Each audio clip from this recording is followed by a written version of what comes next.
Hi friends, and welcome to the Healthy Beyond 40 show. I'm Michelle, mom of 4 and military wife, and I'm passionate about helping women get healthy from the inside out so they can feel better and live their best life.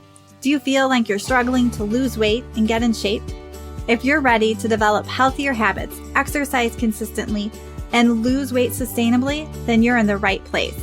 I combine my expertise from my doctorate in physical therapy to my experience as a health coach, personal trainer, and yoga teacher to bring you actionable steps for a healthy lifestyle. No magic pill here, so lace up those shoes and get moving. All right, so I'm excited for this episode today. I'm going to be giving 5 practical tips to boost your metabolism so that you can burn more fat, so that you can lose weight and feel good in your body. So if you've ever thought my metabolism is just slow or it's harder now that I'm older, here's the good news. You guys can improve it.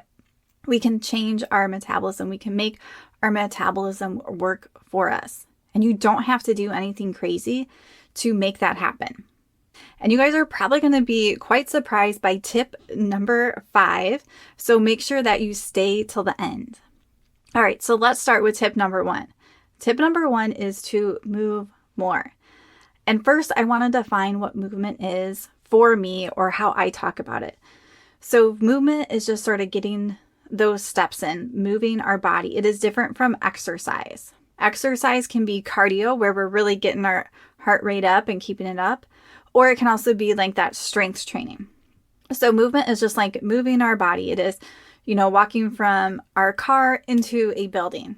It's going on a walk that's not like super, super fast. It's when we're cleaning our house and pushing the vacuum. It could be walking outside to your garden and gardening. So we actually want a lot of movement and a little bit of exercise for our metabolism to work well.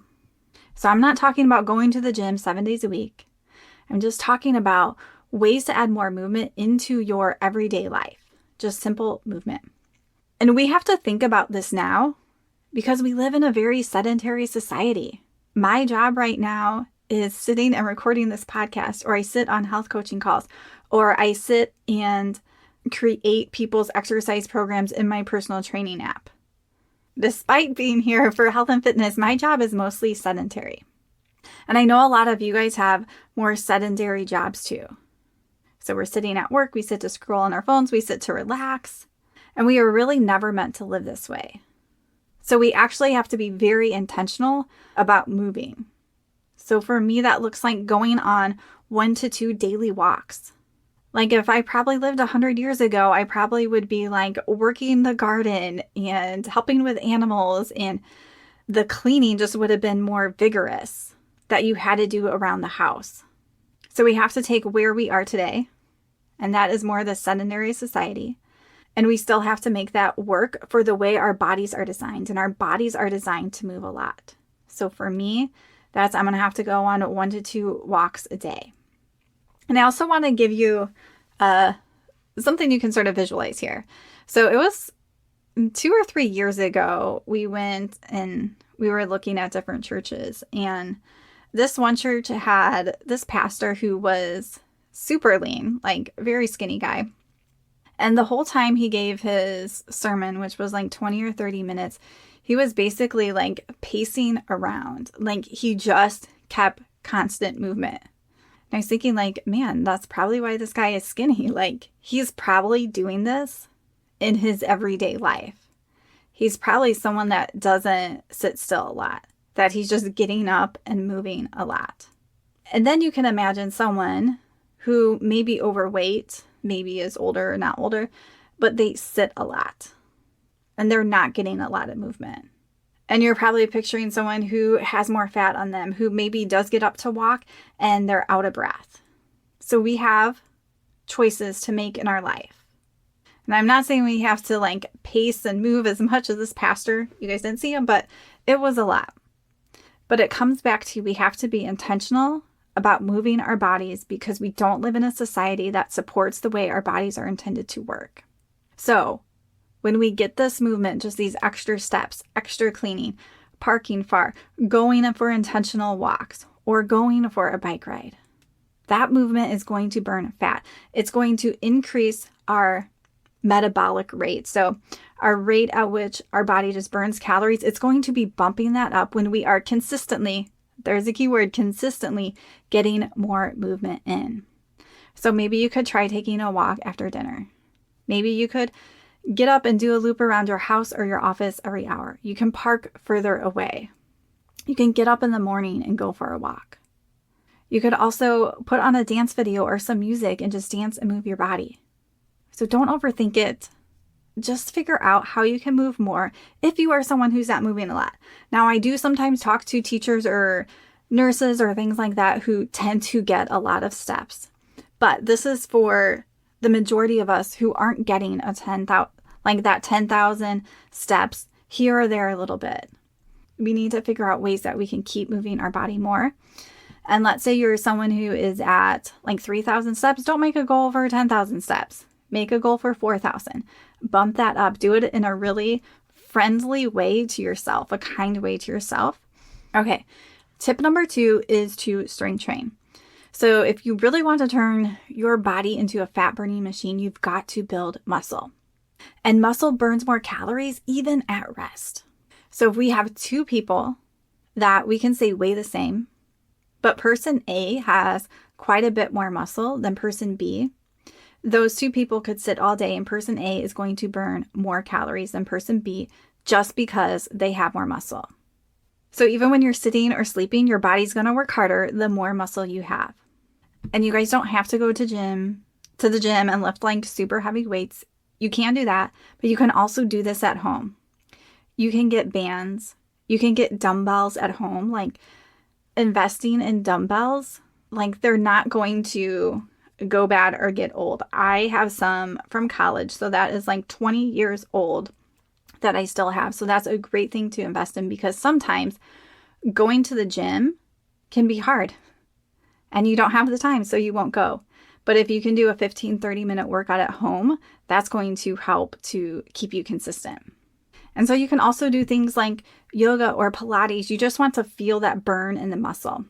Now, I will say that when you lift heavier weights and do less reps, so let's say we're doing like 8 to 15 reps, that's going to be a little more muscle building than doing like 30 or 50 reps or just holding like chair pose or something in yoga for a long time. They're going to work your muscles differently and they're both good. So I personally like to alternate with strength training and yoga most days.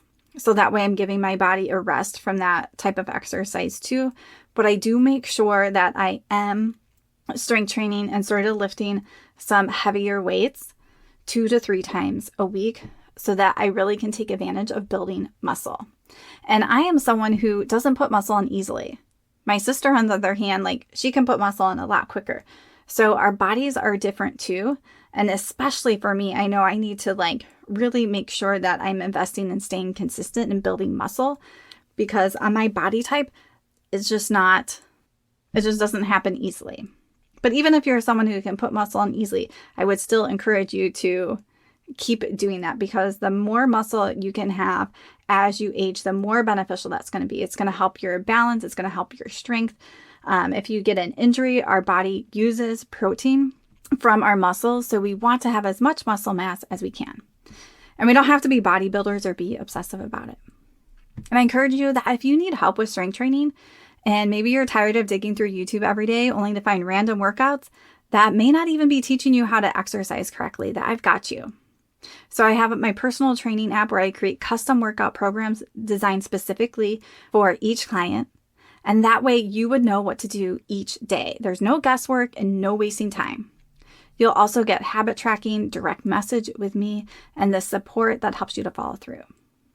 And if you need a more budget-friendly plan, I have my Healthy for Life membership where you're going to get workout programs designed by me, set up in like a course format that you can go into and follow for 4 to 6 weeks is the average of most of the programs in my membership.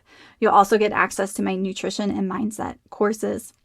And then you're going to know how to exercise safely and effectively on your own schedule. So make sure you check the show notes below to get more information. Tip number 3 is to eat enough protein. So here's why this matters for our metabolism. Our body actually uses more energy to break down protein. So when we eat something that is mostly protein, our body actually has to expend more energy to break it down. If we eat a piece of bread or a granola bar, it's already broken down and pretty processed, so our body doesn't have to spend much energy and we absorb most of those calories. And protein is also going to help build and repair that muscle. So when we're doing that strength training, we want to make sure that we're having enough protein so that muscle can actually repair and get stronger. And again, the more muscle we have from strength training and eating enough protein, the more that's going to help to keep our metabolism boosted up. And you guys don't have to overcomplicate protein. So things like eggs, chicken, ground turkey, Greek yogurt that is not sweetened, cottage cheese, protein powders. There's so many options out there. And you probably already are eating some and you probably already know it. So don't complicate it. All right, tip number 4 to boost your metabolism is to not overeat. So this can be a really tough one because there can be a lot of history, mindset, emotional things that go into us eating more than we need to. So if you consistently eat more food, because food is energy, then your body needs, it's going to store it as extra fat. So if we're taking in more energy than we need, our body stores it, says, hey, let's keep this for a different day. And our metabolism slows down and it makes it harder to lose weight because we keep packing on the weight because we're just eating more than our body needs. And if we think back to this idea at the beginning of movement, someone who is only moving 2,000 to 3,000 steps a day, they're not going to need as many calories as someone who is moving 10 or 12,000 steps a day. So this isn't about starving yourself or counting every bite. It's about really being mindful, tuning into those hunger and fullness cues, and not overeating by default or because of social pressure or because of boredom or stress. So I want to give you just a very few simple ideas. But like I said at the beginning, it's a simple idea, but it's also a really tough one because there's so much packed into why we sometimes eat more than what we do. And it can take a while to start to discover what that is and break down those patterns and reestablish new patterns and new thoughts in your mind. But here's just a few simple ideas. So maybe at dinner, you're only going to have a half portion of the carbs that you eat. Because most of us, when we eat carbs, they are just so easy to overeat. Most of us are not going to overeat chicken, for example, but we will definitely overeat from that bag of chips or mashed potatoes or something like that.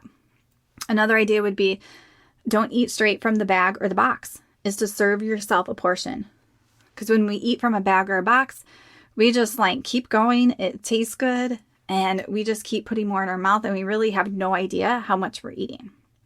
Another idea could be to pause halfway through your meal and ask, am I satisfied? Am I still hungry? If I wait 15 or 20 minutes, how am I going to feel?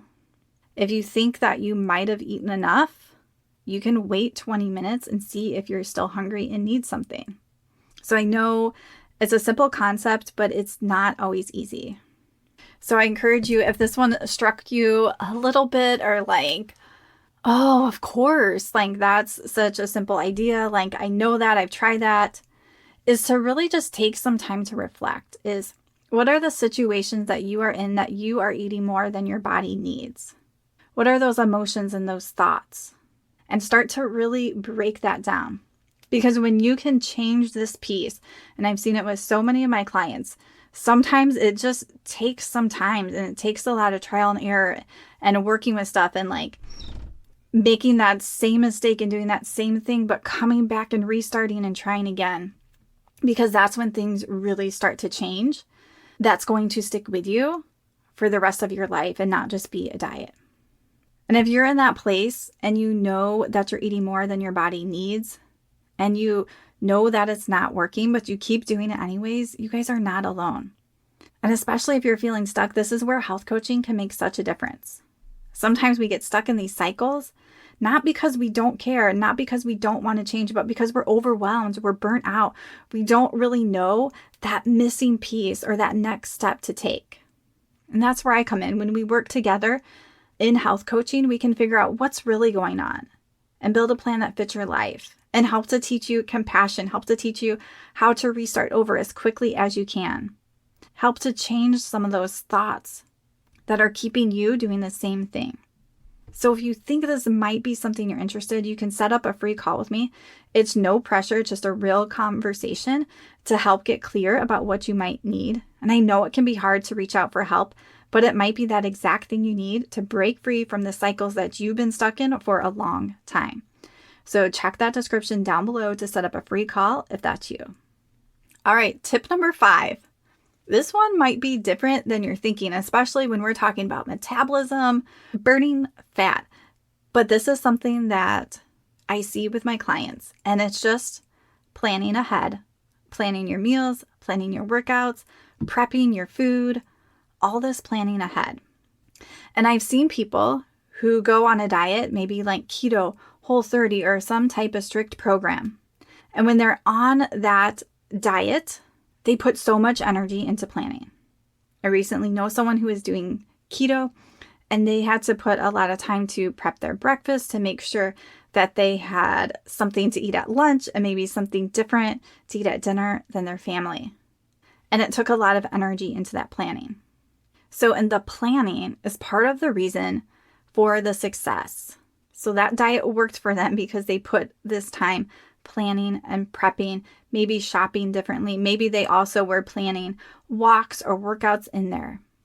And our culture has really gotten away from preparing meals, growing food, cooking.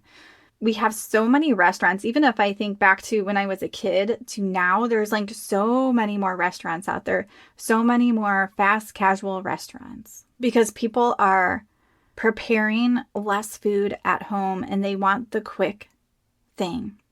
But getting healthy takes time and intention. And you don't have to spend hours in the kitchen. You don't have to grow your own food or follow a rigid plan. But you do need to think and plan ahead. Most of the time, I plan our meals for our family ahead of time. There are some weeks where I do not plan the meals, and those weeks are always so much more stressful. The same thing with workouts. When I'm intentional and I'm putting my workouts on my calendar, I put my walks on my calendar, or I typically just sort of have a habit tracker to mark off if I've walked, but I have a plan for my movement. Things are so much better and easier. And the stress of eating and working out and planning goes way down because it's planned out. It's just part of my routine.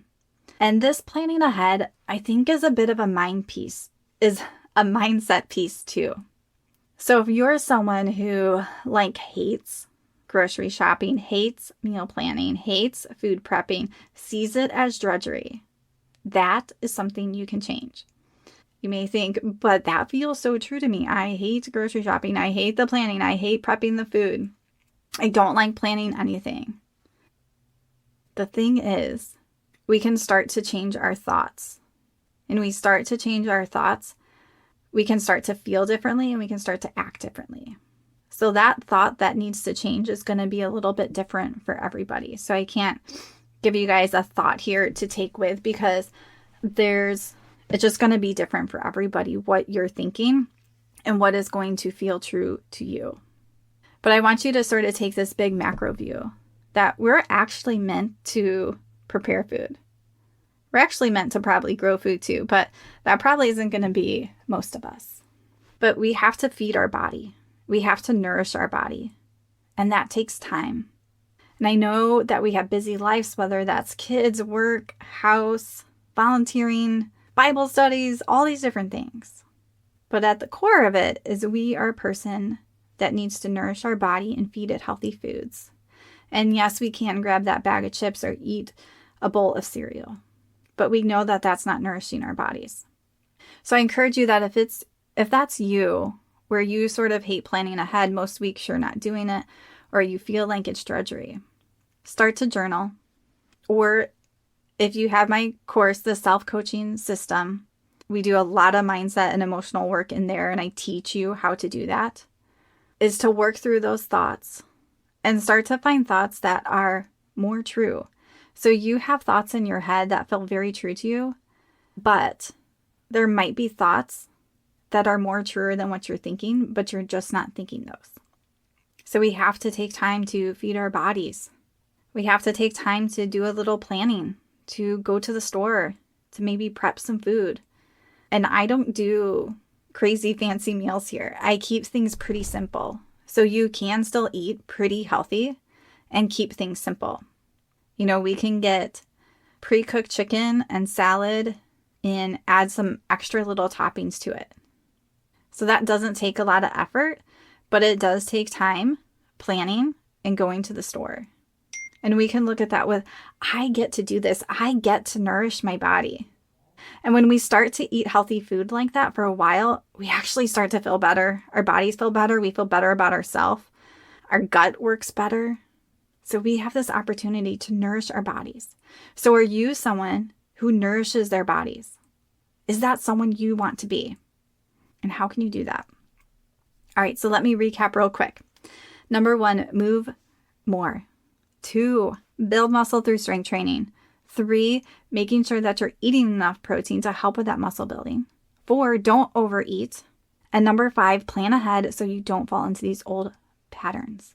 So you don't need a fancy diet or a perfect routine. You just need to start taking action. Little steps add up. Our metabolism isn't fixed. Our habits can change it. We can change our mindset so that we're doing different actions. And if you're not sure where to start, or you want support with your workout, food, or habits, set up a free call with me down below. I'd love to help take the guesswork out. All right, friends, make sure that you tune in next week. And if this episode helped you or you felt encouraged by it, please send it to a friend. Spread the word. Let's help not only ourselves get healthy, but those around us, because they are going to influence us the most. All right, friends, have a good week.